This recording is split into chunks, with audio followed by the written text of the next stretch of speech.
kemudian untuk berdoa. Silakan Pak Suargin Laya untuk doa firman Tuhan. Silakan Pak Suargin. Baik, Pak. Mari kita berdoa bersama-sama. Terima kasih Allah Bapa di surga, Tuhan kami Yesus Kristus dan Roh Kudus, di mana pada sore hari ini kami bisa berkumpul bersama-sama, beribadah kepada Tuhan. Biarlah Tuhan mengurapi setiap kami, penuhi kami dengan Roh Kudus-Mu, biar kebenaran firman Tuhan yang akan disampaikan oleh hamba-Mu Pak Marbun ke urapi ya Tuhan, supaya bisa kami pahami, mengerti. Engkau untuk bungkus kami, nantilah keluarga besar kami Singa Yuda, terutama juga yang sudah ikut Zoom, dan terlebih juga saudara-saudara kami yang masih belum ikut Zoom. Kami memudahkan juga Tuhan orang-orang kudus seperti Pak Dharma Perbaikan dan Pak David Kurnia. Tuhan memberkati kami semua. Haleluya. Amin. Silakan Pak Arjon, saya persilakan untuk waktunya. Haleluya. Shalom, saudara yang dikasihi Tuhan. Shalom, shalom. Shalom. Shalom. Shalom. Ya, sampai bertemu kembali di Zoom kita. Hari ini saya akan bawakan firman Tuhan yang Tuhan taruh dalam hati saya untuk saya sampaikan buat kita semua. Apabila minggu-minggu yang lalu kita sudah mendengarkan tentang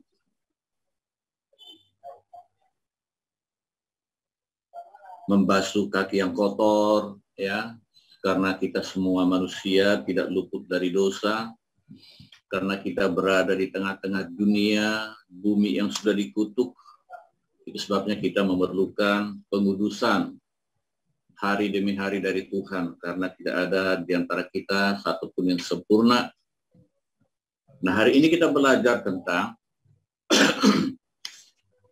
kehidupan manusia tebusan. Kita adalah manusia yang sudah ditebus. Kalau kita belajar melihat ke belakang tentang dosa yang kedua yang dilakukan oleh Adam dan Hawa, ya, yaitu melanggar perintah Tuhan, karena dosa pertama itu terjadi di surga, ya, kita sama-sama tahu, yaitu oleh si Lucifer yang melakukan kecurangan. Dia ingin disembah, dia ingin dipuji seperti Allah, sehingga dia dijatuhkan, dicampakkan ke bumi, dan dia berkuasa di atas bumi. Nah, ketika manusia diciptakan Tuhan, iblis ini atau Lucifer ini atau setan ini menggoda manusia, dan akhirnya manusia jatuh di dalam dosa. Itulah dosa yang kedua yang terjadi. Ketika itu terjadi, maka sama-sama kita tahu bahwa Tuhan mengutuk, ya, mengutuk tanah yang sudah diciptakan, dan Tuhan berkata akan berjerih lelah, ya, manusia itu untuk mencari nafkahnya. Jadi artinya sejak manusia jatuh di dalam dosa, maka manusia itu tidak lagi segambar dengan Tuhan. Hakikat Tuhan sudah rusak dalam diri manusia, sehingga manusia itu harus berjerih lelah untuk mencari sesuap nasi, ya, segenggam berlian, atau kebutuhan untuk dirinya sendiri. Nah, tetapi kita melihat proses selanjutnya, ya, setelah manusia terus berbuat dosa, ya, sampai kepada titik di mana Allah menyesal menjadikan manusia itu. Kita sama-sama tahu dalam Kejadian pasal 6, ya, di mana terjadi dosa yang dilakukan oleh anak-anak Allah dan anak-anak manusia, dan melahirkan generasi-generasi raksasa, di mana mereka tidak berkenan di mata Tuhan, dan Tuhan memusnahkan, ya, dan tinggal hanya Nuh. Nah, kembali setelah Nuh, ya, dan generasinya masih juga melakukan kekejian di mata Tuhan. Masih juga melakukan yang jahat di mata Tuhan. Tetapi Tuhan sudah berjanji bahwa Dia tidak akan lagi mendatangkan air bah. Walaupun manusia itu tetap jatuh dalam dosa, Dia sudah berjanji tidak akan memusnahkan lagi. Tetapi apa yang Tuhan lakukan, Bapak Ibu? Kita tahu Tuhan mencari seseorang dari antara begitu banyak manusia pada zaman itu, yaitu Abraham, dipakai oleh Tuhan untuk menjadi bapak leluhur orang percaya. Dan kita tahu dari keturunan Abraham lah ditemukan yaitu bangsa Israel sebagai bangsa pilihan Tuhan. Nah, jadi kalau kita belajar bahwa Israel ini adalah bangsa pilihan Tuhan, yang Tuhan pilih, yang Tuhan jadikan sebagai suatu contoh umat tebusan Tuhan, sebagai suatu contoh jemaatnya Tuhan di dalam perjanjian lama. Demikian halnya kita, saudaraku, yang dikasih oleh Tuhan. Di dalam era perjanjian baru, saya dan saudara adalah contoh manusia-manusia tebusan Tuhan. Artinya apa? Sejak manusia jatuh dalam dosa, maka manusia itu dibawa pengendalian daripada dosa. Manusia itu dikendalikan oleh dosa. Maka tuan daripada manusia itu adalah dosa. Artinya apa? Dia tunduk dan taat kepada yang namanya keinginan dosa. Nah, itu sebabnya kita di dalam perjanjian baru, ya, kita ditebus dengan darah Yesus. Di dalam perjanjian lama kita melihat bangsa Israel ditebus keluar dari bangsa Mesir, ya, menuju kepada ke tanah Kanaan. Tetapi di situ ada suatu cerita yang kita lihat, ya, kalau boleh dikatakan dari kacamata manusia seolah-olah gagal bangsa Israel ini, Bapak Ibu Saudara. Tetapi Tuhan rencananya tidak akan pernah gagal. Itu sebabnya diteruskan di dalam pola perjanjian baru. Satu-satunya cara Tuhan karena kasihnya kepada kita manusia, maka diberikanlah anaknya yaitu Yesus sebagai Tuhan dan Juru Selamat. Untuk apa, saudaraku? Untuk menebus manusia dari dosa. Untuk menebus manusia karena manusia itu sudah terjual, saudara, ya, kepada yang namanya dosa. Sehingga ketika manusia itu ditebus, ya, jadi Tuhan Yesus tidak pernah menebus dosa manusia. Tetapi yang benar adalah Tuhan Yesus menebus manusia dari dosa. Sehingga manusia itu bukan lagi milik dosa. Manusia itu tidak lagi diikat dosa. Tetapi manusia itu menjadi milik Kristus. Amin, saudaraku. Amin. Di dalam 1 Petrus 1 ayat 18, hal ini jelas dikatakan. 1 Petrus 1 ayat 18 saya akan bacakan buat kita. Dikatakan firman Tuhan, sebab kamu tahu bahwa kamu telah ditebus dari cara hidupmu yang sia-sia, yang kamu wariskan dari nenek moyangmu itu, bukan dengan barang yang fana, bukan pula dengan perak atau emas. Nah, firman Tuhan ini menjelaskan, Bapak Ibu Saudara, bahwa kamu telah ditebus dari cara hidupmu yang sia-sia. Ketika manusia jatuh dalam dosa, saya katakan tadi, maka manusia itu dibawa kendali dosa. Maka manusia itu diikat oleh dosa. Maka sesungguhnya tidak ada kebebasan, tidak ada kemerdekaan bagi mereka yang masih terikat di dalam dosa. Tuhan mereka adalah dosa. Yang mereka maui adalah dosa. Tetapi puji Tuhan, kita bersyukur, Bapak Ibu Saudara, Allah adalah Allah yang kasih. Dia mengorbankan anaknya. Anak yang dia kasih untuk apa? untuk supaya kita yang tadi sudah terjual kepada dosa, itu boleh ditebus, Bapak Ibu. Nah, mungkin kita sudah sering mendengarkan firman ini, kata-kata ini, bahwa manusia ditebus dari dosa. Tetapi bagaimana aplikasinya di dalam kehidupan dan praktek sehari-hari?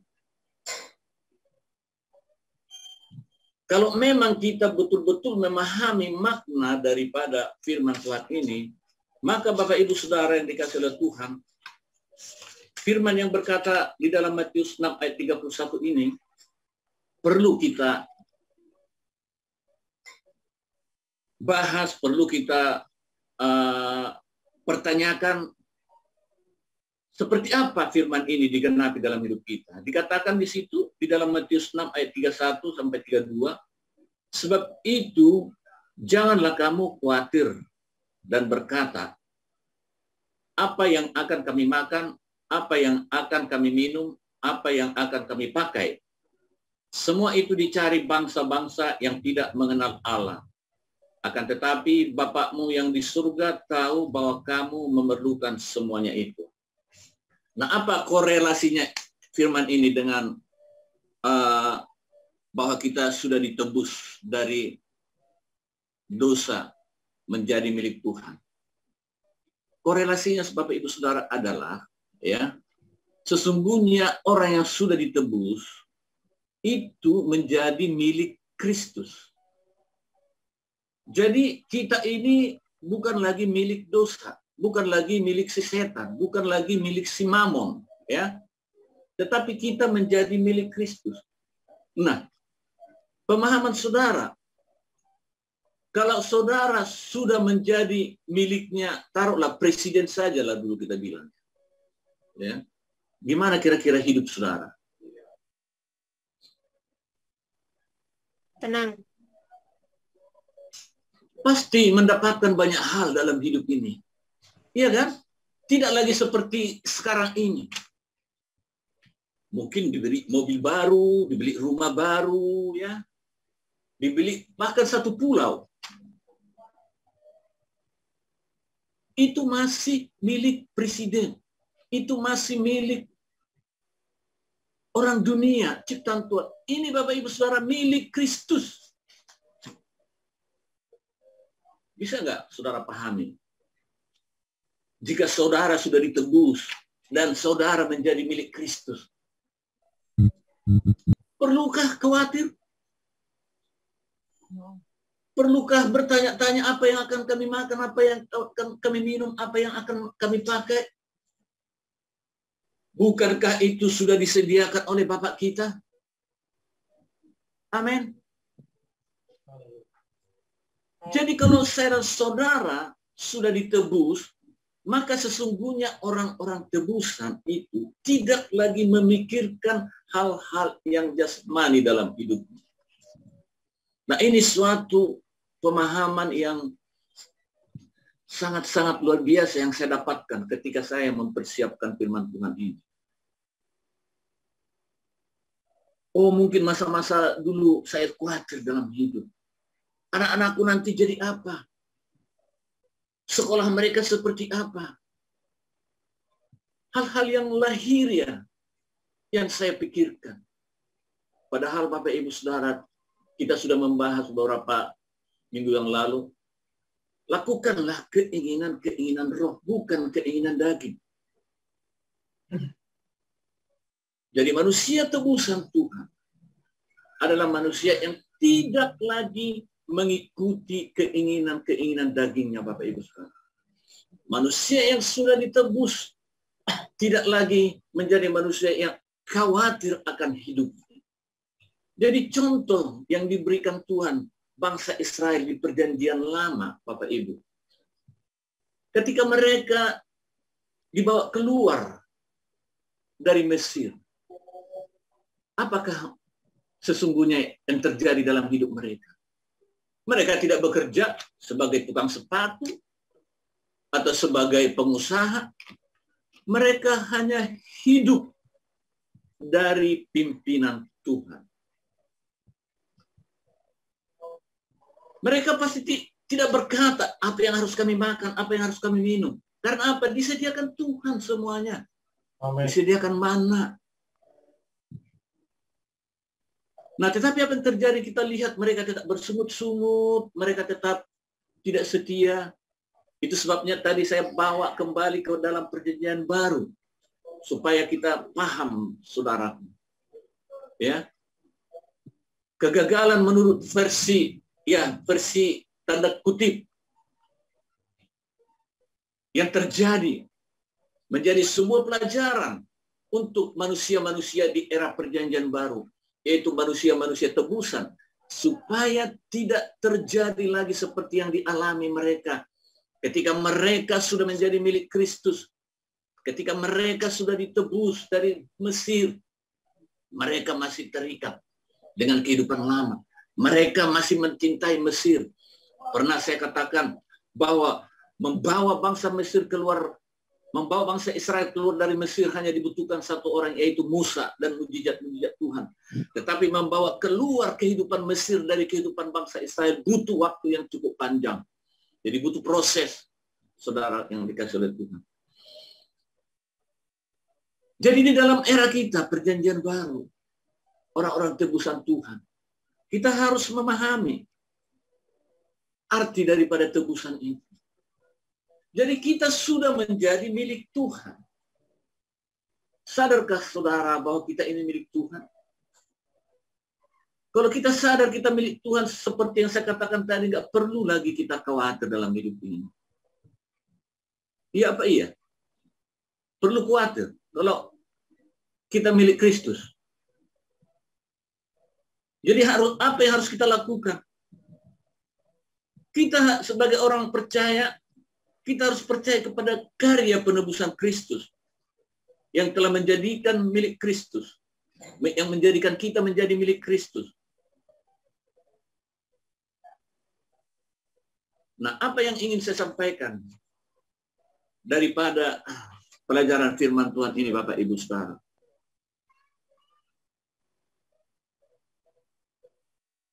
Kita tidak perlu khawatir akan kehidupan ini. Kita tidak perlu takut akan hidup ini.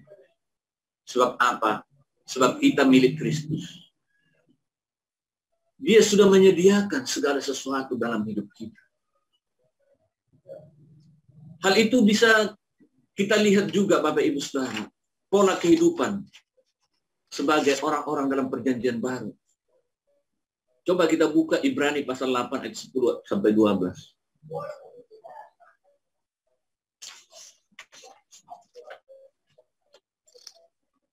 Jadi Bapak Ibu, kekristenan itu bukanlah cara hidup seseorang, ya, berdasarkan hukum atau peraturan. Sekalipun kelihatannya seperti hukum atau peraturan yang tertulis dalam Alkitab, tetapi adalah corak atau gaya hidup sebagai milik Tuhan. Berbicara milik Tuhan, itu artinya kita ini adalah hamba Tuhan. Berbicara hamba Tuhan, kita ini adalah budak Tuhan. Berbicara budak Tuhan, kita ini tidak berhak atas diri kita. Coba pembantu-pembantu yang rumah tangga kita contohkan. Apa mereka berhak atas diri mereka? Mereka tunduk dan taat kepada perintah majikan. Bagaimana dengan kita, orang yang sudah ditebus? Kita berkata kita hamba. Apakah kita taat dan tunduk kepada perintah daripada Tuhan? Nah, sesungguhnya yang harus kita jalankan adalah kita taat, kita tunduk kepada perintah-perintah Tuhan. Sebab perintah-perintah Tuhan itu bukan lagi dituliskan di dalam loh batu seperti yang disampaikan kepada Musa. Tetapi seperti apa? Mari kita baca, Bapak Ibu. Ibrani 8, 10 sampai 12. Saya minta satu orang membaca. Ibrani 8 ayat 10. Ya, 8, 10 sampai 12. Ya, Ibrani 8. Demikian firman Tuhan. Maka inilah perjanjian yang kuadakan dengan kaum Israel sesudah waktu itu. Demikianlah firman Tuhan. Aku akan menaruh hukumku dalam akal budi mereka dan menuliskannya dalam hati mereka. Maka aku akan menjadi Allah mereka dan mereka akan menjadi umatku. dan mereka tidak akan mengajar lagi sesama warganya atau sesama saudaranya dengan mengatakan, kenallah Tuhan, sebab mereka semua, besar kecil, akan mengenal aku. Sebab aku akan menaruh belas kasihan terhadap kesalahan mereka dan tidak lagi mengingat dosa-dosa mereka. Amin. Demikian. Amin. Nah, jelas sekali firman Tuhan ini berkata, seperti yang saya katakan tadi, ya, bahwa firman Tuhan itu tidak lagi ditulis di dalam loh batu. Itu zaman perjanjian lama. Tetapi di sini jelas dikatakan, demikianlah firman Tuhan, maka inilah perjanjian yang kuadakan dengan kamu, dengan kaum Israel. Waktu itu demikianlah firman Tuhan, aku akan menaruh hukumku dalam akal budi mereka. Bukan lagi aku akan menuliskan hukumku di batu.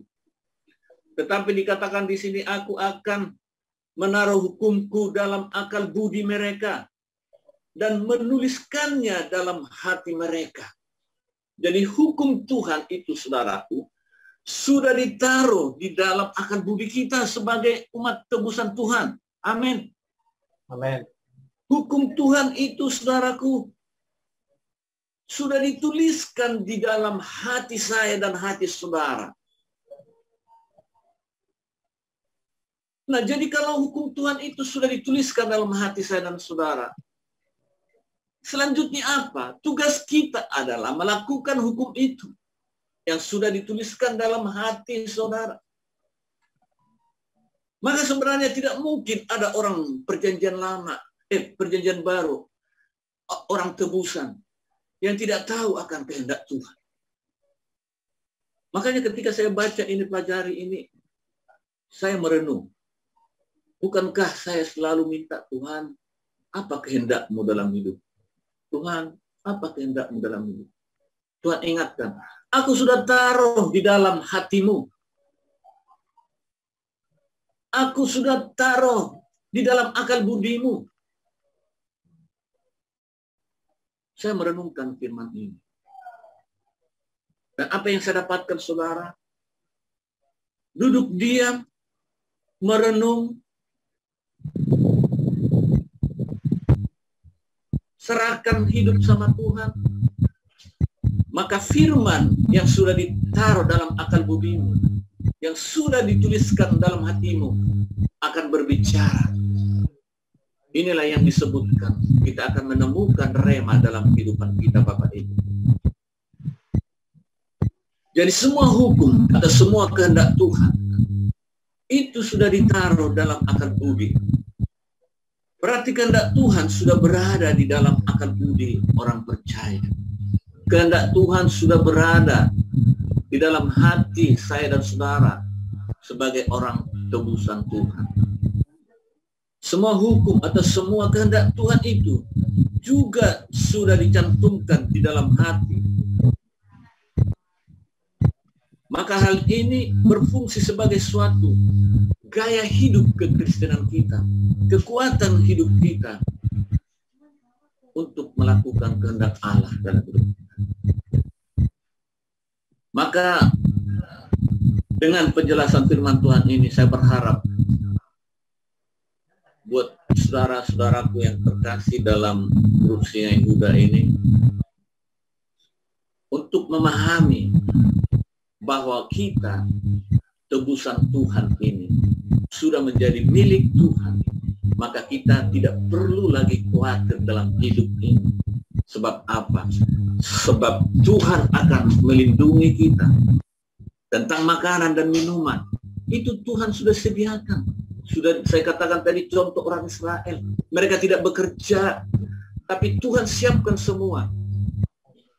Tetapi ini bukan berarti, artinya pola pikir kita menjadi, wah udah kita tinggal diam saja. Pak Marbun bilang orang tebusan Tuhan itu nggak perlu bekerja, bukan? Ya. Artinya bahwa segala sesuatunya sudah Tuhan siapkan dalam kehidupan kita.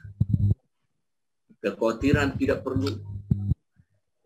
Nah, kemudian satu hal lagi, saudaraku, yang perlu kita pahami, kita mengerti sebagai umat tebusan Tuhan, sebagai milik Kristus di dalam kehidupan kita. Karena seperti khotbah saya beberapa waktu yang lalu, yang itu berbicara tentang keinginan daging dan keinginan roh. Kita berkata, wah saya masih hidup dalam dunia, masih menginjakkan kaki di tanah yang sudah dikutuk, maka keinginan-keinginan daging itu masih bergejolak. Maka apa kata firman Tuhan di dalam Galatia pasal 5 ayat 24? Coba saudara baca. Nah, firman Tuhan ini berlaku bagi saudara dan saya sebagai orang tebusan, sebagai orang yang sudah dibeli dengan lunas oleh Tuhan dan menjadi milik Tuhan. Galatia 5 ayat 24. Satu orang membaca. Silakan kalau ada yang mau membaca yang sudah mendapatkan Galatia 5. Silakan yang di Zoom. Kalau kita hidup ayat berapa, Pak? Ayat 24, Galatia 5 ayat 24. Orang siapa yang milik Kristus Yesus, dia telah menyatukan daging dengan segala nafsu dan keinginan. Oleh roh, Kresek-kresek ya handphoneku ya. Jelas suaranya. Sudah jelas suaranya.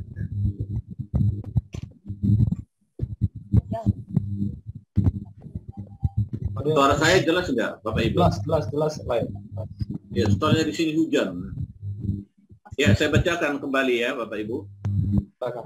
Dalam Galatia 5 ayat 24 dikatakan, barang siapa menjadi milik Kristus Yesus, ia telah menyalibkan daging dengan segala hawa nafsu dan keinginannya.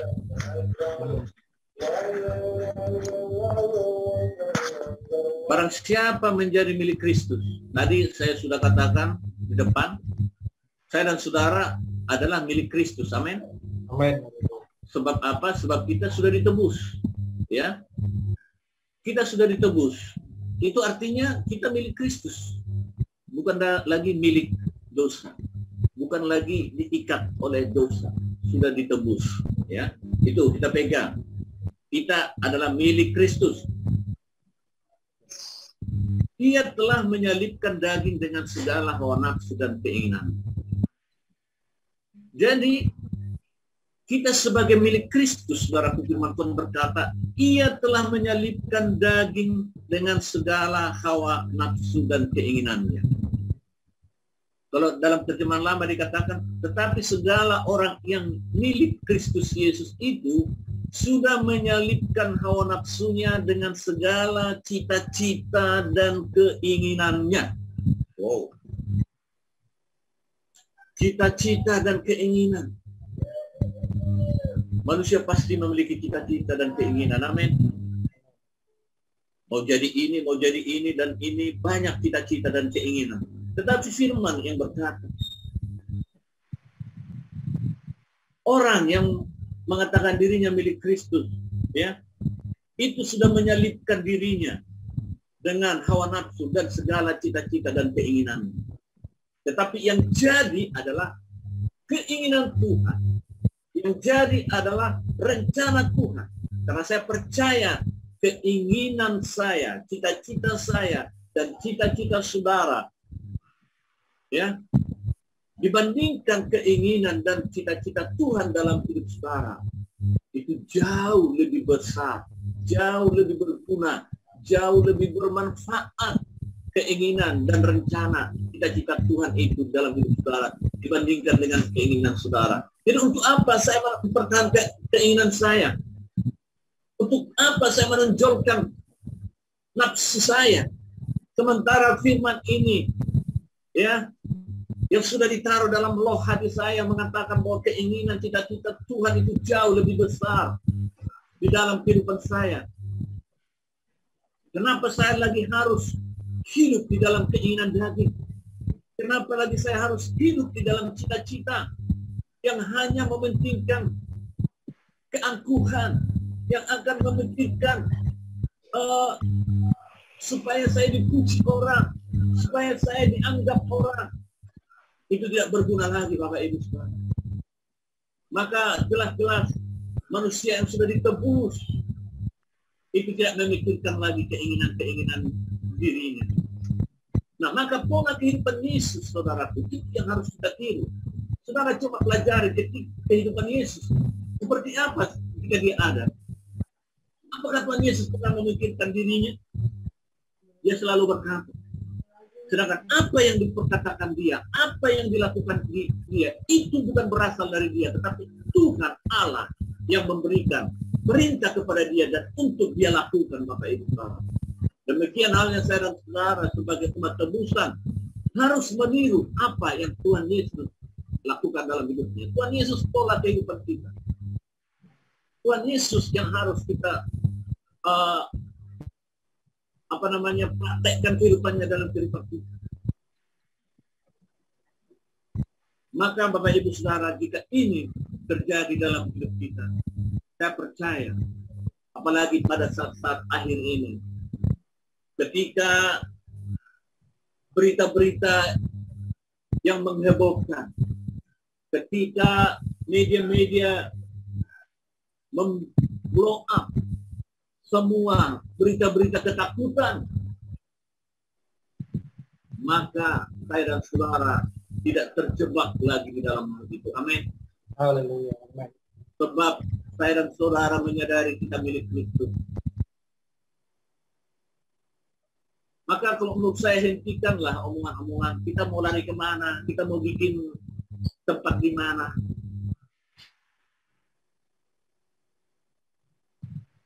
Saudara milik Kristus kok. Apakah saudara masih meragukan bahwa saudara milik Kristus? Kalau saudara milik Kristus, ngapain harus stok sekian beras, stok sekian ini? Kalau hal itu yang terjadi, ngapain firman Tuhan berkata, apa yang kamu makan, cukupkanlah makanan kami hari ini. Kan itu diajarkan, bukan dikatakan cukupkan makanan kami untuk besok juga. Contoh bangsa Israel, mana diberikan untuk hari itu, kalau untuk besok itu udah basi, gak lagi dipakai. Ini adalah suatu contoh yang harus kita pahami, Bapak Ibu. Jadi cukupkan apa yang ada padamu untuk hari ini. Hari esok Tuhan yang menyediakan. Amin. Jadi saya, Bapak Ibu Saudara, bagi orang-orang yang ya silakan, bagi orang kita harus berhikmat. Nanti beras langka, ya kita belilah, kita stop. Ya kalau Tuhan berbicara demikian kepada saudara, silakan. Ya, karena masing-masing kita memiliki Tuhan memiliki cara sendiri kepada pribadi lepas pribadi. Tuhan juga berbicara secara pribadi lepas pribadi apa yang Tuhan mau. Dan kalau Tuhan mengatakan, kamu pergi ke sana, itu mungkin cara Tuhan untuk menyelamatkan kita. Amin. Jadi jangan dengan cara kita, jangan dengan cara pikir kita. Makanya kita gali terus firman Tuhan ini. Barang siapa menjadi milik Kristus Yesus, ia telah menyalibkan daging dan segala hawa nafsu dan keinginannya. Apa itu keinginan daging? Saudara sudah tahu. Ya. Keinginan daging ini ya makan makanan yang enak-enak. Ya. Punya ini, punya itu. Itu nggak perlu lagi pada zaman ini, Bapak Ibu Saudara. Tetapi duduk diam di kaki Tuhan. Itu yang kita perlukan. Menghidupkan hukum Tuhan yang sudah dituliskan dalam hati kita. Amin. Amin. Haleluya. Saya nggak panjang lebar untuk menyampaikan firman Tuhan karena poinnya di situ, Bapak Ibu. Ya. Apakah kita masih menunggu seseorang? Pak David nggak ada di tempat ya? Lagi ada kegiatan lain. Oh, ya nggak apa-apa, perjamuan nanti saya inikan aja. Saya boleh, silakan. Kalau misalnya terlambat beliau ya, kita langsung nanti saya pimpin. Silakan lah, boleh. Ya. Kalau yang pimpin dua penutup boleh, silakan. Iya. Nah, jadi itu Bapak Ibu Saudara firman Tuhan yang Tuhan taruh di hati saya yang ingin saya bagikan kepada saudara supaya kita mengerti, memahami bahwa kita ini manusia tebusan Tuhan. Setelah kita ditebus, kita menjadi miliknya Tuhan. Ketika kita menjadi miliknya Tuhan, maka kita bekerja seturut kehendak Tuhan. bukan lagi menurut aturan kita sendiri, bukan lagi menurut mau-maunya kita, tetapi apa maunya Tuhan, itulah yang akan kita lakukan di dalam kehidupan kita. Amin. Amin. Haleluya. Inilah sesungguhnya kekristenan. Inilah sesungguhnya yang harus kita pahami. Ya, cukup simpel Bapak Ibu. Tetapi mungkin melakukannya atau memahaminya perlu perenungan. Ya, kita merenung. Saya mendapatkan kesaksian dari seorang hamba Tuhan, dan dari kesaksian itu saya menggali firman Tuhan ini dan mencoba menerapkannya, menyampaikannya kepada kita. Ada seorang hamba Tuhan yang tadinya dia tamatan dari luar negeri, dari Jerman sebagai seorang insinyur, ya, balik ke Indonesia. Dia bekerja di dunia sekuler dan punya banyak, ya, dicukupkanlah seperti itu. Tapi Tuhan panggil dia untuk melayani. Nah, Tuhan pakai dia luar biasa, ya, dengan cara-caranya Tuhan. Dan firman ini diterapkan dia dalam kehidupannya. Sehingga ketika dia mengambil keputusan untuk meninggalkan semua pekerjaannya, dan dia tidak lagi bekerja sama sekali, ya, tapi dia hidup di bawah pimpinan Tuhan. Firman ini diterapkan dalam hidup dia. Dan itu kesaksian yang luar biasa. Dan sampai detik ini Tuhan pelihara dia. Dan hambanya ini sekarang berada di Amerika. Di Amerika juga dia tidak bekerja, tetapi dia menjalankan firman Tuhan. Dia mempraktekkan firman ini bahwa saya adalah orang yang sudah ditebus oleh Tuhan. Saya adalah milik Kristus. Maka hidup matinya saya adalah tanggung jawab Tuhan. Itu yang dia praktekkan dalam kehidupannya. Maka saya didorong untuk menyampaikan firman ini buat saya dan saudara, ya, untuk berbagi agar betul-betul firman Tuhan ini bisa kita praktekkan dalam hidup kita. Kita memahami betul siapa diri kita, bahwa kita ini adalah milik Kristus. Oh, bukan milik si antikris, Bapak Ibu. Saudara dan saya sudah dipilih. Mari kita sama-sama setia. Amin. Amin. Haleluya. Demikian firman Tuhan yang bisa saya sampaikan buat kita. Ya. Haleluya.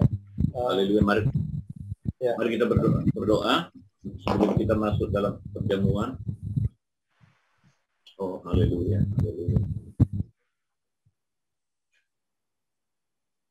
Haleluya.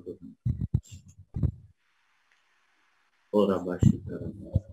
Bapa di surga, kami bersyukur Tuhan buat kebenaran firman-Mu. Hamba-Mu sudah sampaikan apa yang Tuhan taruh dalam hati hamba untuk setiap mereka, saudara-saudaraku yang kukasihi di anggota Singai Buddha. Bapak, hamba terbatas untuk menyampaikan, dan mungkin kata-kata yang saya sampaikan sulit untuk ditelaah, dimengerti. Tetapi biarlah Roh Kudus yang bekerja dalam hati pikiran mereka, Tuhan, yang mendengarkan, sehingga firman ini boleh menjadi rema dalam kehidupan kami, Bapak. Kami sungguh-sungguh mengenal siapa kami. Kami adalah budak Kristus. Kami tidak berhak atas diri kami, karena tadinya kami orang yang sudah tidak berguna lagi, tetapi ditebus lewat darah Kristus dan menjadi milik Kristus. Biarlah perenungan ini boleh terjadi dalam hidup kami. Hukum-hukum yang sudah Tuhan taruh dalam akal budi kami, yang sudah Tuhan tuliskan dalam hati kami, kami boleh hidupi di dalam hidup kami. Sehingga di hari-hari akhir ini Tuhan, menjelang Engkau datang untuk membawa gereja-Mu, jemaat-Mu, menyongsong di awan-awan permai. kami tetap setia. Terima kasih Bapak, berkati setiap kami, berkati setiap pengurus grup Singai Buddha. Terpuji-puji namamu Tuhan, kekal sampai selama-lamanya. Dalam nama Tuhan Yesus, kami telah berdoa dan mengucap syukur. Haleluya. Amin. Ya, boleh dipimpin nyanyian kita? Boleh ya. Masuk dalam perjamuan. Saudara, sebelum kita masuk ke dalam perjamuan, mari kita angkat sebuah pujian.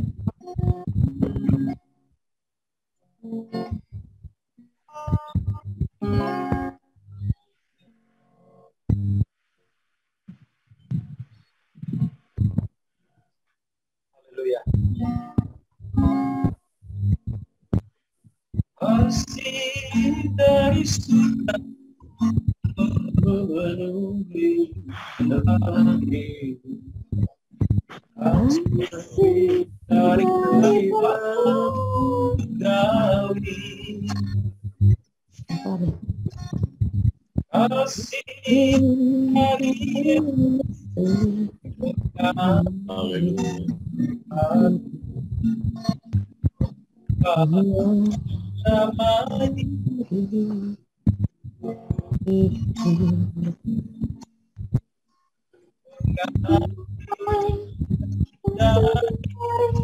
tempat tinggi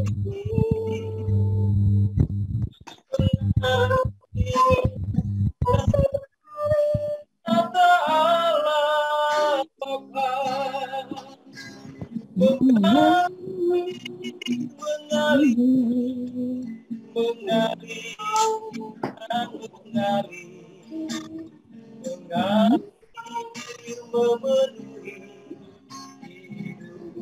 Saudara, kita nyanyikan sekali lagi.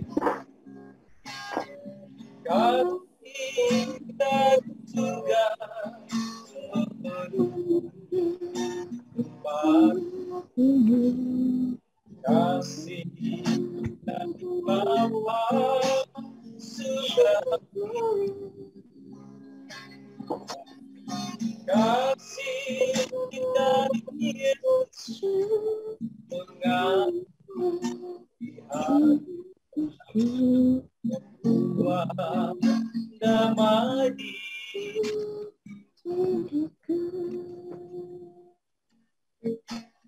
mengaliri kasih tempat tinggi mengaliri kasih kata Allah Bapa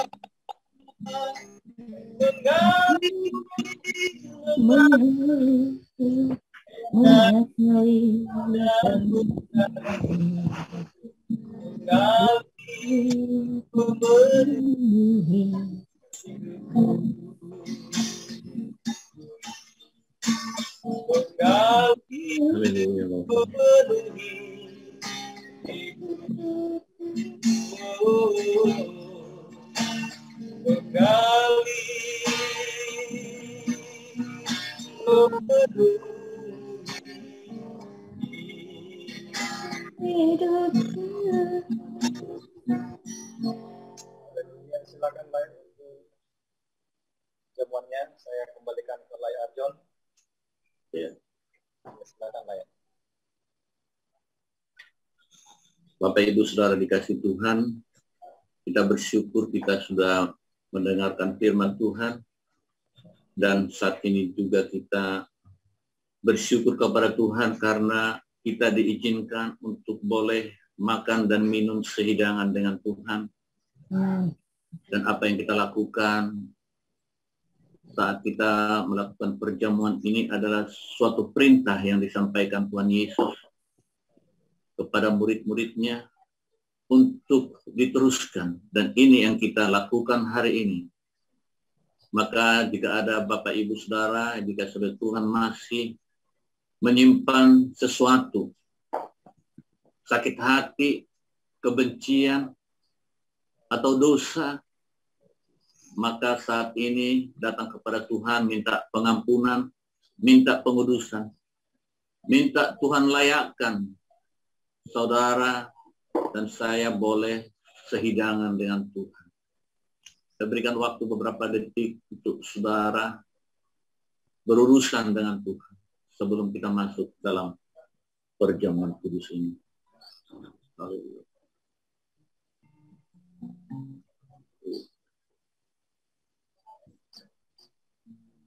Bapa di surga, aku berdoa untuk roti dan anggur yang tersedia bagi setiap pribadi lepas pribadi anggota Singa Huda saat ini. Biarlah Tuhan berkati roti ini Tuhan, anggur ini, dan Tuhan layakkan setiap kami untuk boleh sehidangan dengan Tuhan pada saat ini. Kuduskan, sucikan dalam nama Bapa, Anak dan Roh Kudus, dalam nama Tuhan Yesus. Mari saudara angkat roti tinggi-tinggi. Demikian firman Tuhan, sebab apa yang telah kuteruskan kepadamu telah aku terima dari Tuhan, yaitu bahwa Tuhan Yesus pada malam waktu ia diserahkan mengambil roti. Dan sesudah itu ia mengucap syukur atasnya. Ia memecah-mecahkannya dan berkata, inilah tubuhku yang diserahkan bagi kamu. Perbuatlah ini menjadi peringatan akan aku. Mari kita makan roti ini.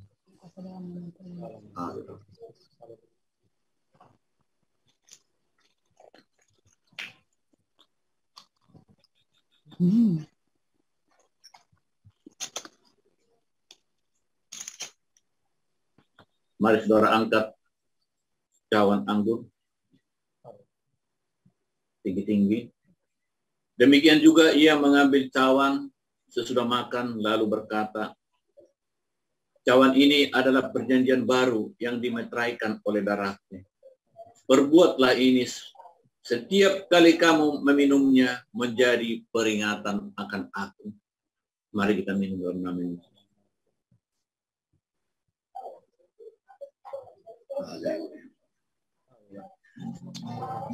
Oh, haleluya. Mari saudara bersyukur kepada Tuhan.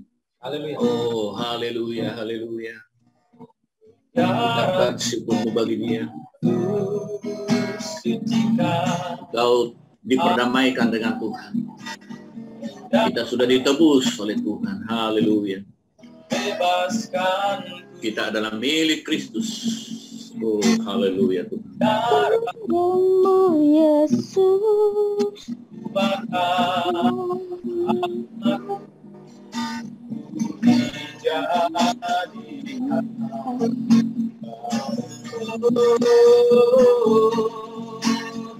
darahmu Yesus, sucikan aku.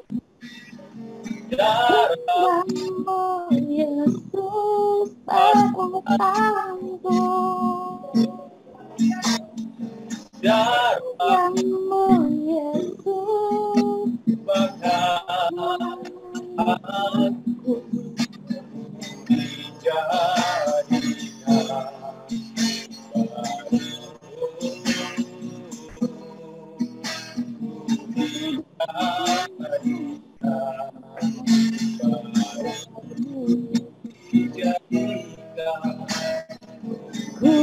dijadikan Baru. Haleluya, haleluya. Haleluya. Haleluya. Terima kasih. Lain, nanti lain Iya. untuk penutup doa ibadah kita. Terima kasih puji Tuhan. Biarlah firman yang barusan Lai Arjon sampaikan kepada kita semua menjadi rema dan kekuatan yang baru untuk kita boleh bekerja seturut dengan kehendak Tuhan.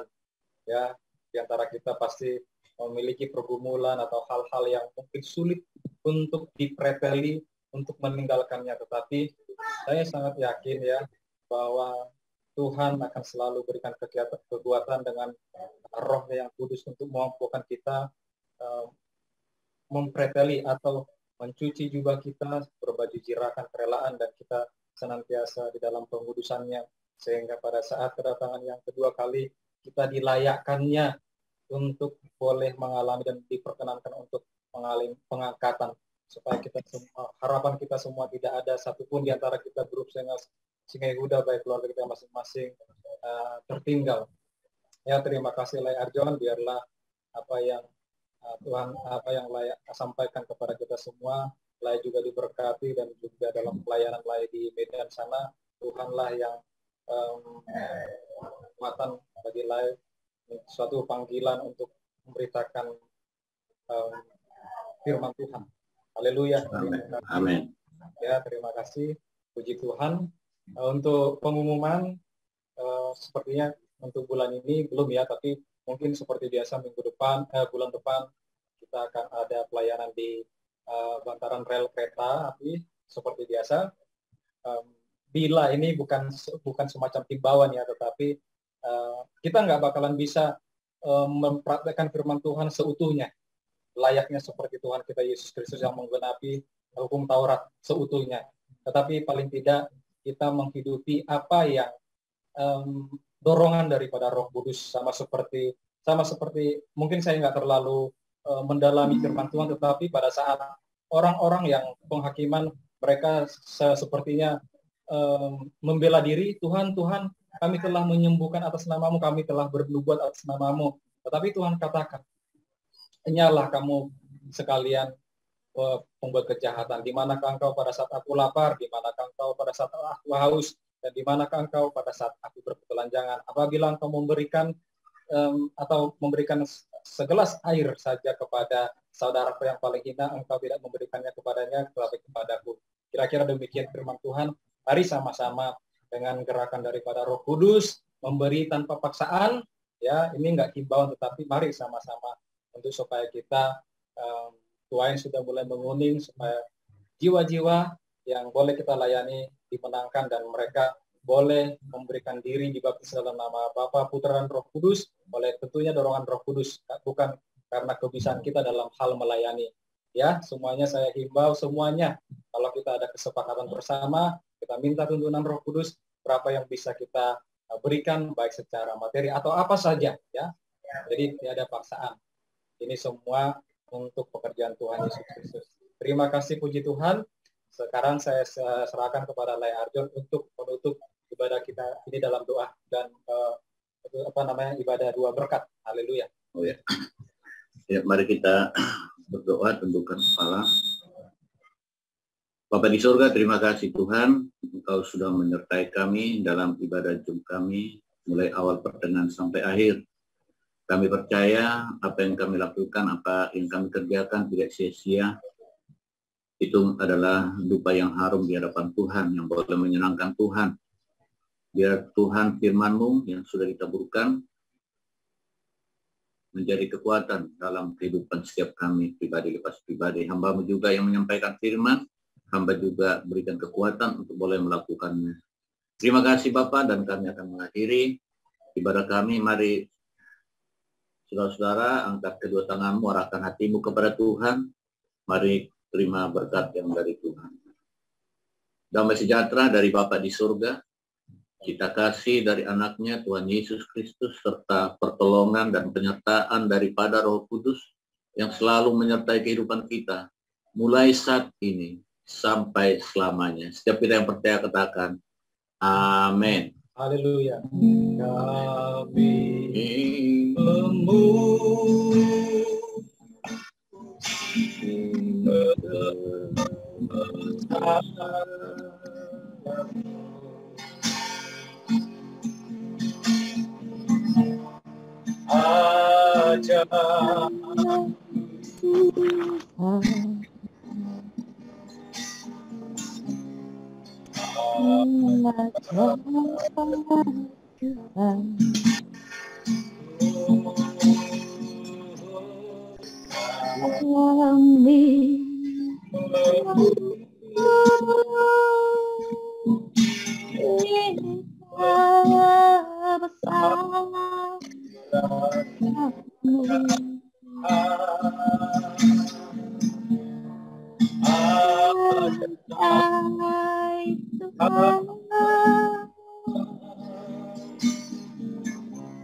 Engkau aja ajak ya Yesus,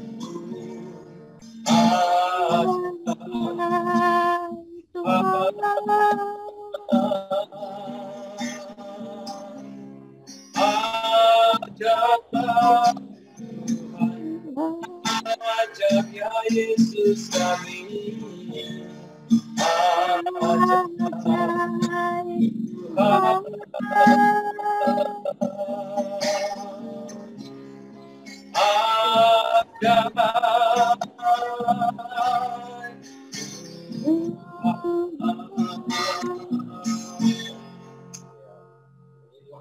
Shalom semuanya, sampai ketemu. Shalom. Ya, shalom. Terima kasih Pak Arjon atas firman-Nya. Terima kasih juga kembali. Salam buat kita semua. Haleluya. Boleh undang teman-temannya, saudara-saudaranya untuk bergabung dalam Zoom ibadah kita setiap hari Sabtu pukul 5 sampai dengan selesai. Tuhan Yesus memberkati. Haleluya. Amin. Haleluya. Amin. Leave the meeting ya, leave meeting ya. Leave ya kan? Leave meeting. Okay. Ini deh. And leave meeting. Alright. Sudah leave meeting. Assign.